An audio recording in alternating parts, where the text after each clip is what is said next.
a gente não perder muito tempo. Então, deixa eu compartilhar novamente. Aqui. Vou até abrir. Ah, e agora ficou aquela palhaçada do chat. Peraí.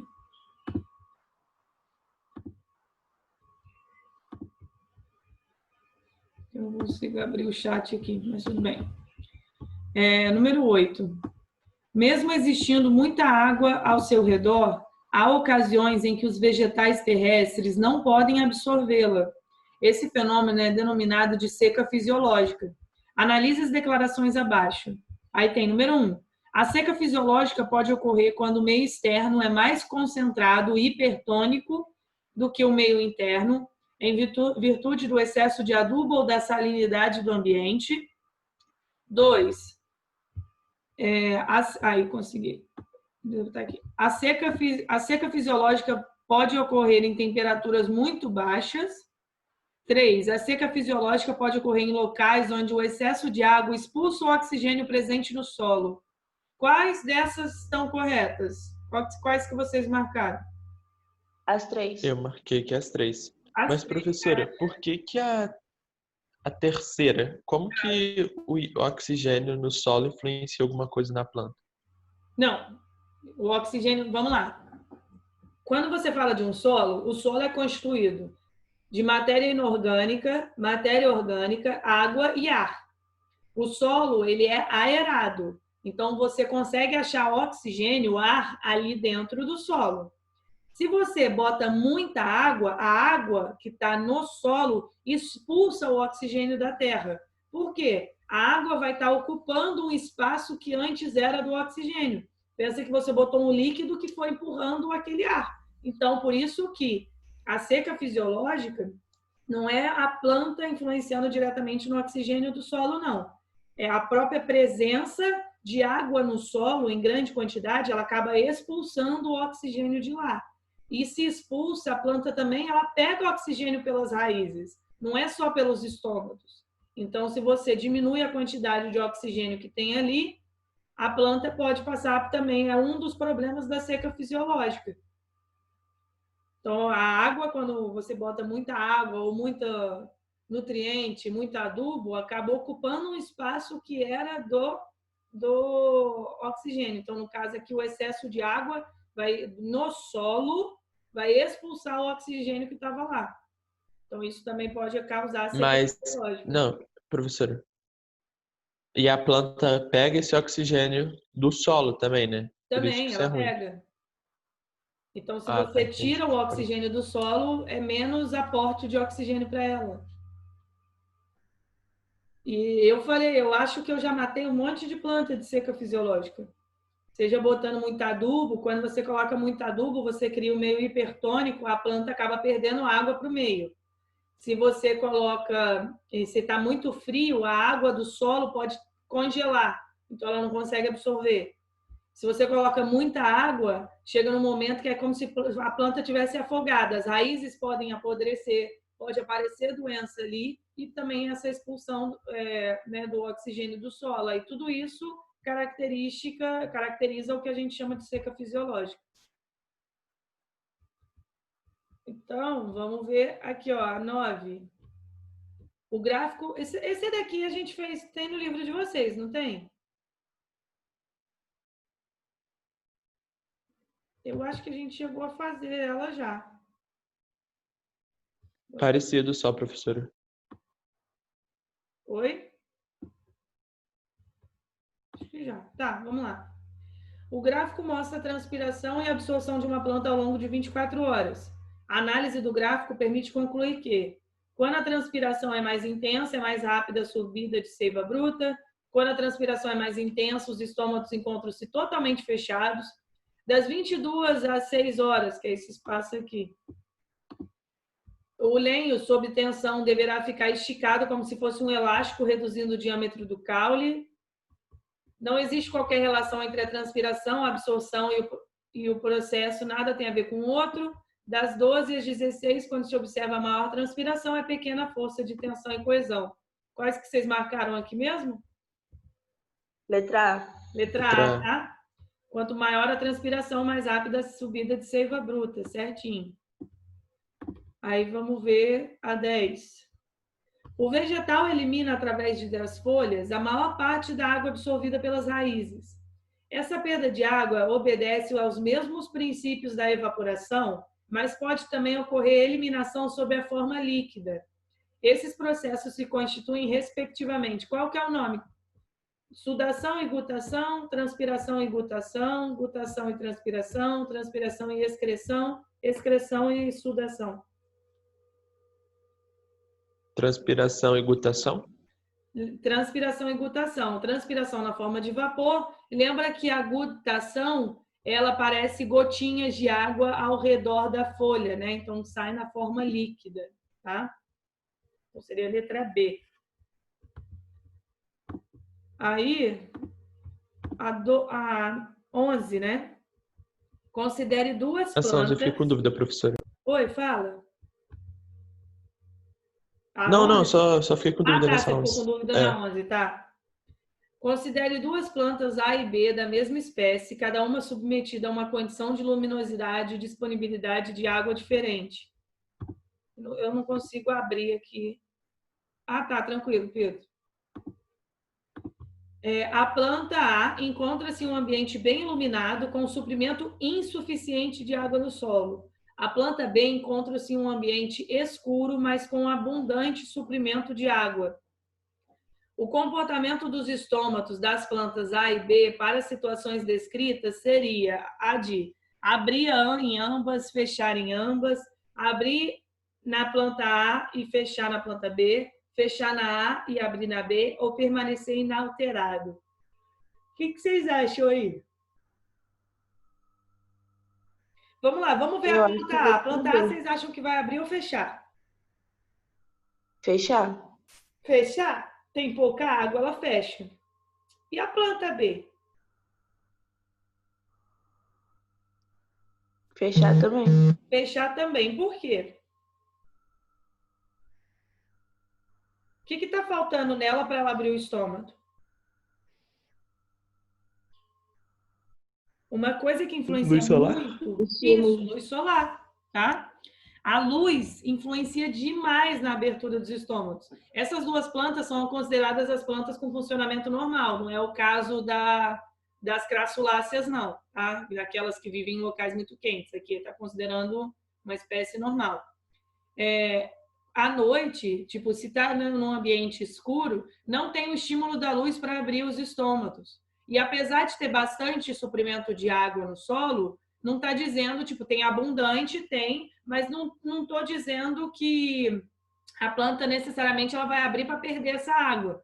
Quando eu falo que tem água em excesso, aí é como se o solo estivesse, tipo, encharcado. Aí a planta abre seus estômatos. Mas ela também precisa de luz para abrir. A luz é o estímulo principal ali para abrir os estômatos. Além de um hormônio, a gente vai começar a falar de hormônio já. O hormônio, ele estimula a abertura, o ácido abscísico, a abertura e fechamento dos estômatos. Então, à noite, a falta da luz seria aqui, ó, letra B, fechar em ambas. Tanto na A quanto na B. Ok?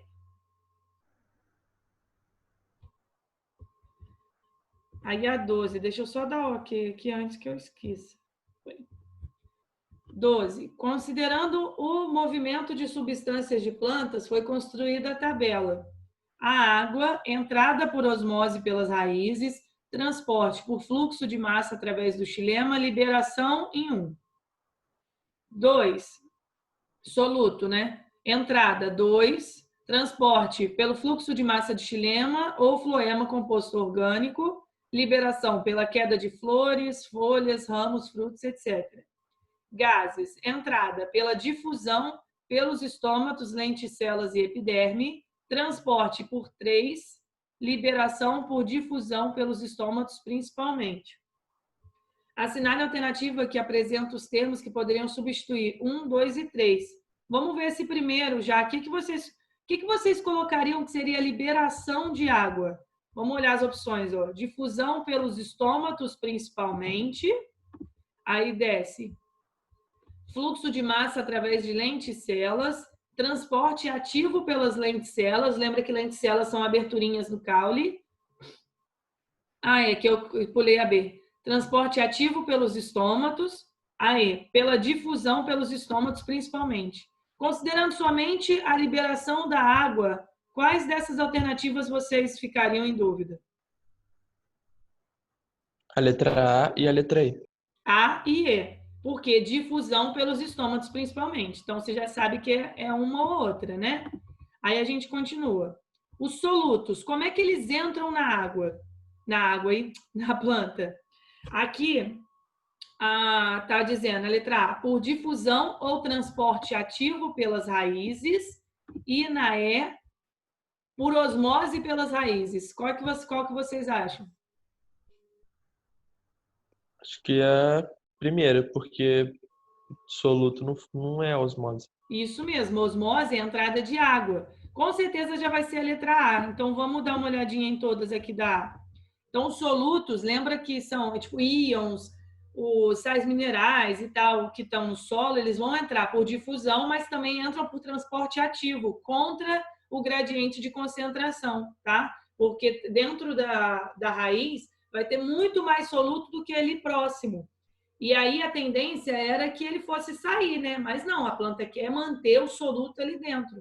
Então, seria difusão ou transporte ativo de raízes.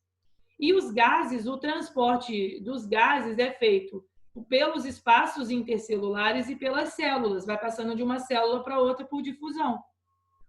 Então, seria a letra A resposta correta aqui dessa alternativa, dessa questão. Aí, vamos para 12. Olha na casa do Pedro aí. Na casa de Pedrinho, a caixa d'água mantinha-se suspensa por 4 grandes pilares. Ao lado da caixa d'água, um abacateiro tinha a mesma altura, o que fez Pedrinho pensar. Se para abastecer as torneiras da casa, a caixa tinha que ficar a certa altura, de tal modo que a água fluísse pela ação da gravidade, como o abacateiro resolvia o problema de transportar a água do solo para as folhas contra a ação da gravidade? Aí explique como a água do solo pode chegar às partes mais altas das plantas. Quais são as coisas que vocês tinham que ter falado aí para responder, tipo, completinho?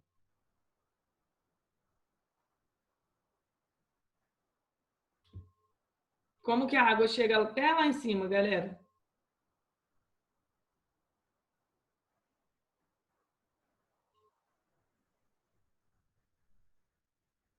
Alguém? Ninguém? Como que é o transporte de xilema? Pela teoria coesão, tensão de Dickson.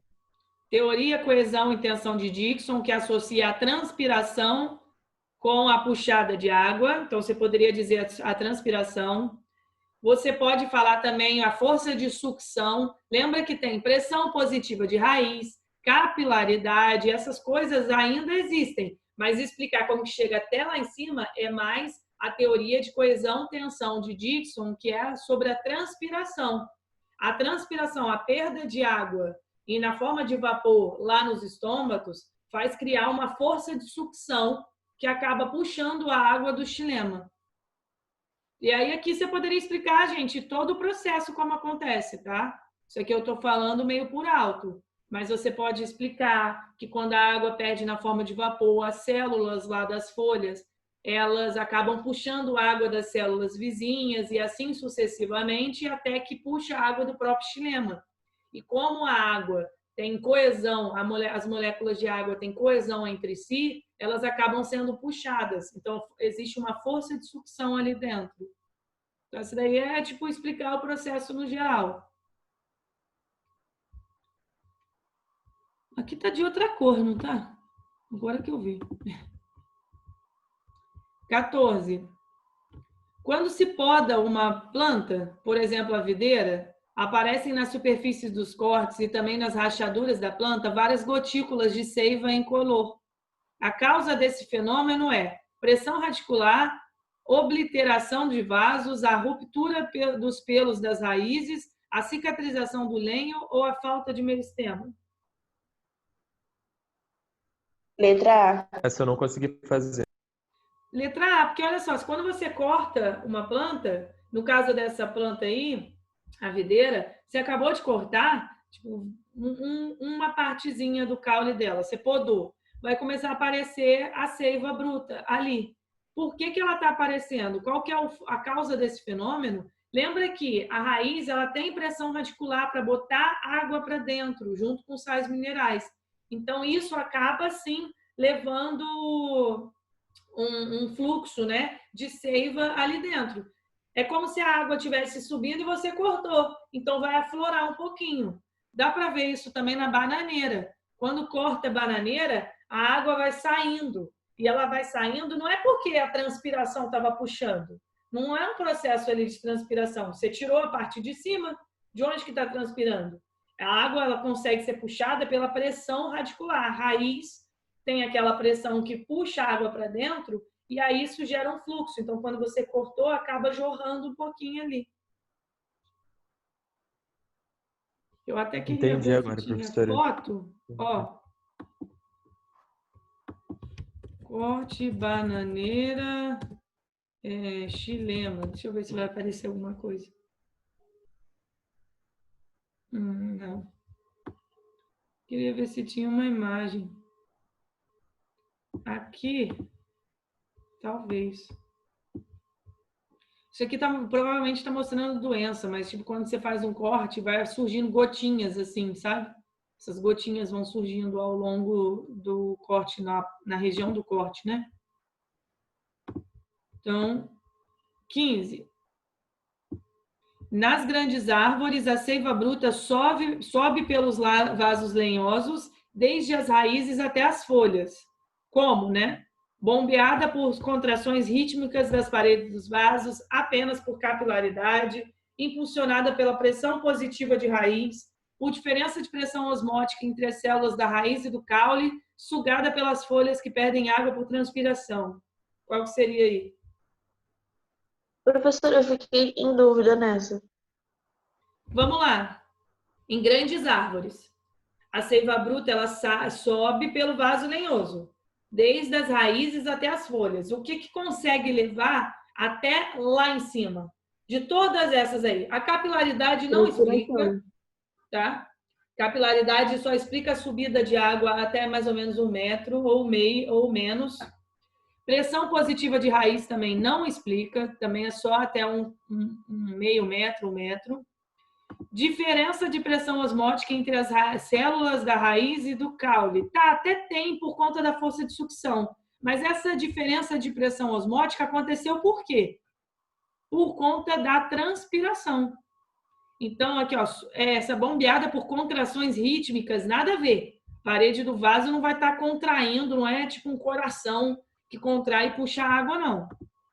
O que vai fazer a seiva bruta subir é justamente a transpiração lá na folha. Então, se você perdeu água lá na folha, você cria uma pressão de sucção do xilema. Então, acaba puxando a água de baixo para cima. Então, seria a letra E. Sempre, toda vez que falar transporte de seiva bruta, árvores de grande porte, lembra sempre da transpiração. Ok? A 16 está falando assim, o desenvolvimento de um fruto depende das substâncias produzidas na fotossíntese que chegam até ele transportadas pelo floema. De um ramo de pessegueiro, retirou-se um anel da casca, anel de malpigue, conforme mostra a imagem, né? Gente, o que deve acontecer com os pêssegos situados no galho acima do anel de malpigue em relação ao tamanho das frutas e o teor de açúcar? Eles vão ficar maiores e Devem mais crescer e ficar mais doce. Isso aí, maior e mais doce. Certinho. O B, justifique a sua resposta. Como é que você justificaria?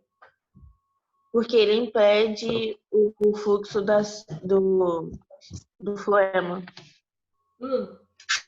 Impediu, e aí o floema, como é que você pode completar isso? O floema fica armazenado naquele galho e o açúcar vai se concentrar dentro do fruto.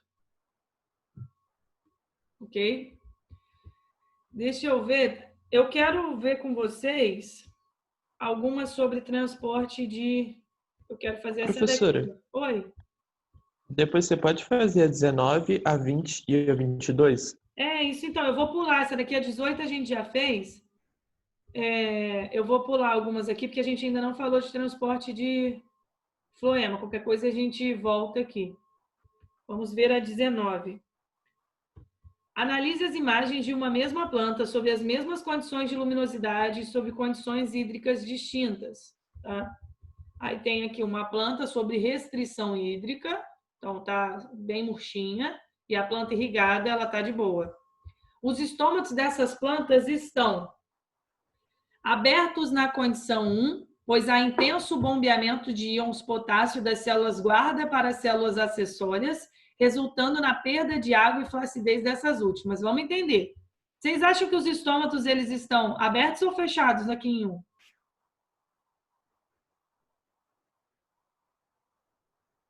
Fechados. Por quê? Restrição hídrica. Isso, não tem muita água, então os estômatos vão estar fechados, porque se tiver aberta a planta morreu. Quando fala aqui, então já estaria errado aqui, abertos na condição 1. Ó, outra coisa, quando fala assim, pois há intenso bombeamento dos íons potássio das células guarda para as acessórias. Se você tem bombeamento de potássio da guarda para a acessória, a água vai junto. Não tem como o estômago ficar aberto, ele fecha. Olha aqui, na imagem. Nessa daqui, deixa eu ver se é essa daqui. Vamos transporte ativo, para você abrir, o potássio são esses pontinhos vermelhos. Você bota para dentro o potássio, transporte ativo, entra água também, que acaba inchando esse daqui, ele abre. Para fechar, o potássio ele é bombeado para fora, a água acaba saindo também e ele fecha. Nem a explicação aqui estava falando na condição de aberto, né? Pois há intenso bombeamento de íons potássio da célula guarda para acessório. Isso daí é para fechar o estômago. Então, a letra A estaria toda errada. Fechados na condição 2, pois há redução na troca de íons potássio entre as células acessórias e células guarda, mantendo a turgidez. Falso porque ele está aberto na planta 2. E se você mantém a turgidez da célula guarda túrgida, ela fica aberta. Então, está errada a explicação também. Abertos na condição 2, pois há intenso bombeamento de íons potássio da célula guarda para acessória, resultando na perda de água e flacidez. Se as células guarda perdem água para o meio, as células guarda fecham. Então, ele não estaria aberto. A explicação está errada. D. Fechados na condição 1, pois há intenso bombeamento... Fechado está certo, né? Na condição 1. Pois há intenso bombeamento de íons potássio das células acessórias para o interior das células guarda, resultando na perda de água e flacidez. Se você bombeia potássio das células acessórias para a guarda, você cria um gradiente de concentração. Ela não vai ficar flácida. A água vai entrar, ela vai ficar túrgida e vai abrir. Então, não tem. Então, a certa seria a letra E. Abertos na condição 2, pois há intenso bombeamento de íons potássio das células acessórias para o interior das células guarda, resultando na turgidez dessas últimas, por isso que eles abriram. Entendeu, Enzo? Foi? Entendi sim, professora. Mas dá tempo de você fazer a 20? Dá sim. Vamos lá. As moléculas de glicídios produzidos a partir da fotossíntese são utilizadas no local de produção ou transportadas pelo floema para utilização em outras partes da planta. São ainda convertidas em substâncias de reserva que é armazenada. A ponte alternativa que corretamente descreve o processo de transporte e local de armazenamento. Quando a gente fala entrada no floema, vocês acham que é transporte ativo ou transporte passivo?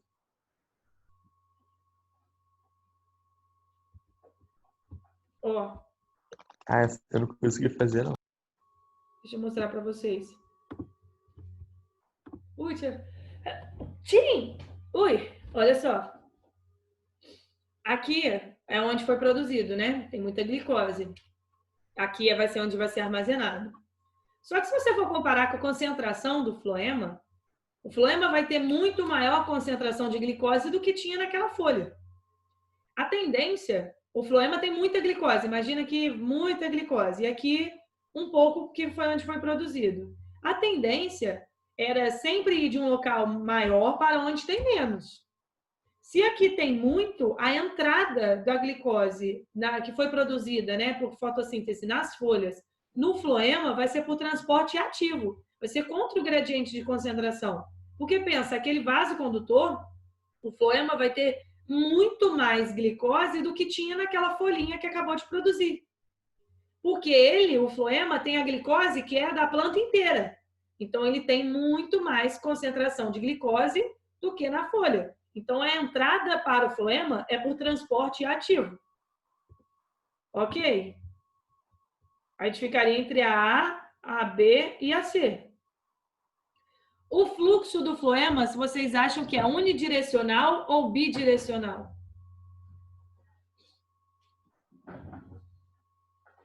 Já aviso vocês, é bidirecional. Ah, mas você não falou que o xilema sobe e o floema desce? Sim, mas o floema ele não só desce, ele vai para todos os lados da planta. A gente fala floema desce porque ele foi produzido lá na copa e ele vai descer. Mas ele consegue ir para qualquer lado da planta. Então, a gente não pode dizer que o fluxo é unidirecional. Então, ele é bidirecional.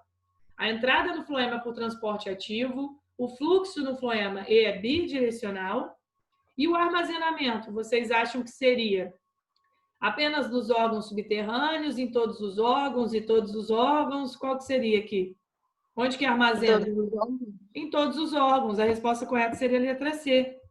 Então, para a entrada do açúcar no floema, é como se tivesse muito mais aqui, ó. Como se tivesse, não, tem muito mais glicose dentro do vaso, que veio da planta inteira, do que tinha na folhinha onde foi produzida. Então, para entrar é por transporte ativo. Vai descer, só que o floema ele vai para todos os lados da planta. Então, não só desce, então o fluxo é bidirecional. E ele vai para o local de armazenamento, mas não é somente nas raízes, né, em órgãos subterrâneos. Ele pode armazenar em todos os órgãos da planta. Ok? Essa é uma mais dificinho mesmo. Ok. Professora, dá tempo de você fazer a 22? Ela é múltipla escolha? Vocês têm aula agora? É múltipla escolha. Só 9 horas. Tá, então dá. Vamos lá. Essa daqui, 21 do Enem, é fácil. Vocês conseguiram fazer? Sim.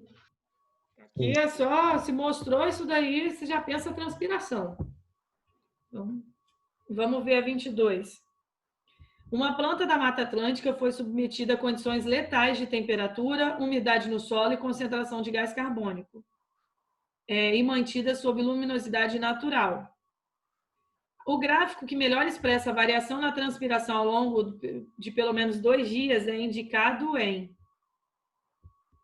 Aqui letra A, letra B, letra C... Eita, peraí que está confuso. É A, B, C, D e E. Como que vocês acham que seria a transpiração dela? Então, vamos lá. Foi submetida a condições ideais de temperatura, então está a ótima temperatura, a umidade está de boa e a concentração de gás carbônico está de boa. E a luz também está de boa. Vocês acham que ela vai estar transpirando? Eu acho que vai. Vai. Se tem água, ela pode transpirar. O que você tinha que olhar aí no gráfico? Quais os gráficos que a gente já pode eliminar? Tem um que a gente já pode eliminar já de começo. Olha as horas do dia. Letra E. E a gente elimina, porque ela não tem uma... À noite, olha as horas. Normalmente, a planta à noite, ela fecha seus estômagos. Então, não. A gente poderia eliminar C também. Olha no horário, meio-dia, tá? Meio-dia, aqui meio-dia. Está mostrando que a transpiração é pouca. Nesse momento, tem mais luz incidindo, então os estômagos estão abertos. Aqui, o gráfico teria que ser ao contrário. Tem que ter um pico de transpiração meio-dia, de meio-dia até 16, de meio-dia até 16. Pode eliminar C também, né? Não, é ela que eu tô falando aqui, ó. A C é porque a imagem ficou, tipo, a letra A é essa, a B é essa, a gente tá eliminando a C. Por que a gente pode eliminar a A também? A A gente pode eliminar. ela não é constante, né? Por- Senão ela ficaria tipo com os estômatos abertos o tempo todo ou fechados o tempo todo. Isso daí não rola. Então eu ficaria entre a B e a D. Qual das duas vocês acham que é? B. B, B. porque a Agora gente não entendi, pode Bianca. falar que é a Obrigado. D, nada. A gente não pode falar que é a D, porque aqui a D está mostrando perda de água por transpiração nula. Do 18 até as 6 horas, a planta em nenhum momento a perda é nula. Tá? Ela não tem um botãozinho que ela fecha todos os estômatos rápido e abre todos os estômatos. Tá? Ela também vai perder água por transpiração pela cutícula. Né? Então, não existe a nula aqui, né? Que não existe perda. Então, por isso que a letra B. Num momento mais quente, ela tem maior transpiração. Em momentos mais à noite, ela vai perder água por outras formas, como a transpiração cuticular. E aí, então, mas a perda de água é bem menor. Então, foi, né? Ô, galera, eu tive que mexer, né, no cronograma, então eu ainda não consegui reorganizar hoje. Sem falta, eu vou organizar esse cronograma e eu mando para vocês de como vai ser as nossas aulas. Mas os AS, o primeiro AS é no dia 15. Então a gente tem tipo semana que vem. Eu não vou introduzir matéria nova, provavelmente eu vou trazer mais coisas para tirar dúvida disso, tá? Então o AS de vocês provavelmente vai cair transporte de seiva e transpiração, esses dois assuntos, tá? E aí na semana que Bom, vem eu então. vejo o que a gente faz. Fala, Enzo. Valeu, professora. Até semana que vem. Até Obrigado pela semana que aula. vem, galera. Um beijo para vocês.